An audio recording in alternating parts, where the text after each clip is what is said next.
ஒன்டாரியோவின் Kingston நகரத்துக்கு வெளிப்புறத்தில் நடந்த விபத்து ஒன்றில் ஒருவர் உயிரிழந்ததோடு இருவர் காயமடைந்தனர்.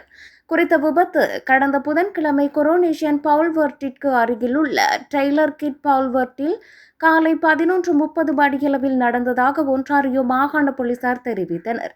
இந்த விபத்தில் 2 வாகனங்கள் தொடர்பு பட்டிருந்ததாகவும் அவர்கள் கூறியுள்ளனர். குறித்த 2 வாகனங்களில் ஒன்றில் பயணித்த ஒருவர் சம்பவ இடத்திலேயே உயிரிழந்துள்ளார். அத்துடன் 2 வாகனங்களையும் ஓட்டி வந்த ஓட்டுநர்கள் மருத்துவமனைக்கு கொண்டு செல்லப்பட்டனர்.